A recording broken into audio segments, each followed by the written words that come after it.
ఈ ప్రాంతంలో ఉన్నటువంటి సహపాఠి క్రైస్తవులైన వారికి క్రైస్తవేతర ఇతరులైనటువంటి అమ్మలకు అక్కలకు క్రిస్మస్ శుభాకాంక్షలు మీకు తెలియజేస్తా ఉన్నాము. ప్రియమైన వారులారా, ఇక్కడ 2 చర్చిలు ఉన్నాయి. అక్కడికి పోతే ఇంకొక చర్చ్ ఉంది, అక్కడ పోతే చర్చ్ చాలా ఉన్నాయి. ఈ క్రిస్మస్ దినాన్న పలు విధాలుగా క్రిస్మస్ దినాలు జరుపుకుంటా ఉన్నారు. మేము రోడ్లోకి వచ్చి చెప్తున్నాం ఆ క్రిస్మస్ సందేశం. ప్రభు అన్నాడు, మీరు సర్వలోకానికి వెళ్ళండి, సర్వ సృష్టికి ప్రకటించండి. నమ్మిన వాడు రక్షణ పొందుతాడు, నమ్మని వాడికి శిక్ష. ఏం శిక్ష? నమ్మకపోతే నరకం. దేవుని నమ్మకపోతే, పాపక్షమాపణ పొందకపోతే, ఎవరైనా సరే చెప్పే నేను ఘోర పాపిని, క్రైస్తవ కుటుంబమే కానీ వేషధారిని, నాలాంటి భక్తులు లేడనుకున్నాను. అదే క్రైస్తవ భక్తి మోక్షాన్ని తీసుకుపోతా అనుకున్నాడు. అయితే యేసు ప్రభు నిజ రక్షకుడని, ఆయన పాపాలు క్షమించడానికి లోకానికి వచ్చాడని, నా పాపాలు క్షమించడానికి యేసయ్య లోకానికి వచ్చాడని నేను నమ్మలే. మా దేవుడు యేసయ్య గొప్ప దేవుడు అనుకున్నాను, కానీ ఆయన ఈ లోకానికి పాపాలు క్షమించడానికి వచ్చాడని, వ్యక్తిగతంగా నా పాపాలు క్షమించడానికి వచ్చాడని నేను నమ్మలేను. 17వ సంవత్సరంలో కాలేజీలో ఉండగా యేసు ప్రభువుని నేను నమ్ముకున్నా, నా పాపాలు ఒప్పుకున్నా. యేసయ్య క్రైస్తవ పాపను పిల్లలకు బోధించిన బోధకుని యవనస్తులకు వాక్యం చెప్పిన పాపనే. నన్ను రక్షించవా, నా పాపాలు క్షమించవా, నన్ను నీ క్రైస్తవ చేయవా అని నేను నా పాపాలు ఒప్పుకొని ప్రార్థన చేశాను.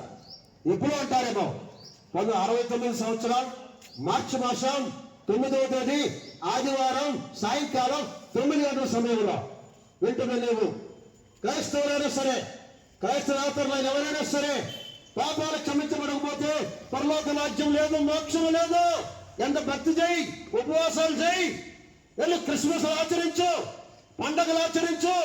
క్రైస్తవులు కూడా అతిశిస్తున్నారు, నేను కూడా అట్లా అతిశయించినటువంటి వేషధారినే.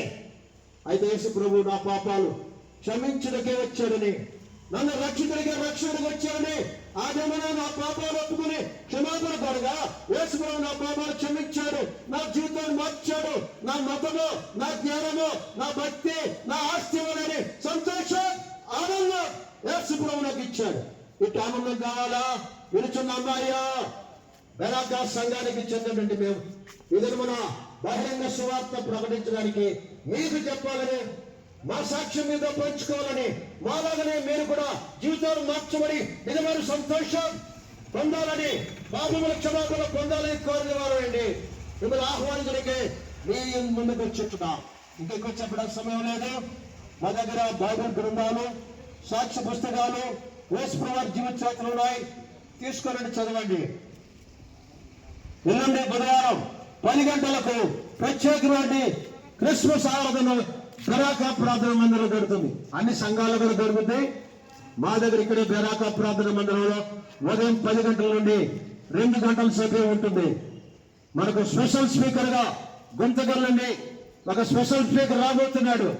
మీరందరూ వచ్చి దేవుని వాక్యమని, దేవుని యొక్క ఆశీర్వాదం పొందాలని, నిజమైన సంతోషాన్ని పొందాలని, ఆత్మరక్షణ పొందాలని కోరి మిమ్మల్ని ప్రేమతో ఆహ్వానిస్తున్నాము. దేవుడు మిమ్మల్ని దీవించును గాక. మీ కొరకై ప్రార్థన చేస్తాం. అందరూ మోకరించండి.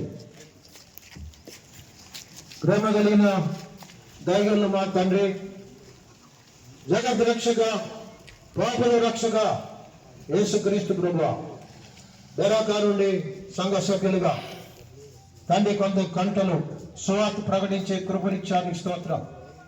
ఇద్దరు పోలీస్ ఆఫీసర్లు కూడా వచ్చారు, వాళ్ళు కూడా రక్షించండి. పోలీస్ డిపార్ట్మెంట్ వారు రక్షించండి. వారు నమ్మకంగా పరిచయం చేయడం సహాయం చేయండి తండ్రి. ఇంకా సిఐలు, మరి ఇంకా ఎస్ఐలు అందరూ కూడా రక్షించండి.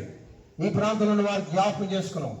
వారి బాధ్యతలన్నింటిలో వారికి కావాల్సిన జ్ఞానము దయచేయండి, వివేకము దయచేయండి, ఆత్మరక్షణ వారికి దయచేయండి. మా ప్రాంతంలో ఉన్నటువంటి సహపాఠి క్రైస్తవులు, సహపాఠి హిందువుల వారికి ప్రార్థన చేస్తున్నాం. ఎంతవరకు వెళ్ళి అల్పంగా చేసిన సువార్తను, ఇచ్చిన పుస్తకాలు, పత్రికలను తండ్రి దీవించండి. పారవేయకుండా, పక్కకు పెట్టకుండా చదివి యేసుక్రీస్తు నిజ రక్షకుడని, ఆయన నమ్మితే పాప క్షమాపణ ఉందని నమ్మడానికి, ప్రార్థించుకుని ఆత్మశాంతి పొందడానికి సహాయపడమని వందనసం చెల్లించుకుంటూ మా ప్రభు రక్షకుడు యేసుక్రీస్తు వారి నామములో ప్రార్థించి వేడుకొనుచున్నాము తండ్రి. ఆమేన్. చెప్పండి, ప్రభు యేసుక్రీస్తు వారికి, పాపుల రక్షకుడైన ప్రభు యేసుక్రీస్తు వారికి, పాపులను ప్రేమించి లోకానికి రక్షకుడిగా వచ్చిన ప్రభు యేసుక్రీస్తు వారికి, శిలువలో రక్తము కాచి ప్రాణం పెట్టిన ప్రభు యేసుక్రీస్తు వారికి, సమాధి చేయబడి సమాధిని సాతాను జయించిన ప్రభు యేసుక్రీస్తు వారికి, రెండవసారి మహిమలో రాబోయే ప్రభు యేసుక్రీస్తు వారికి, సువార్తలో సహాయపడ్డ ప్రభు యేసుక్రీస్తు వారికి. హల్లెలూయా.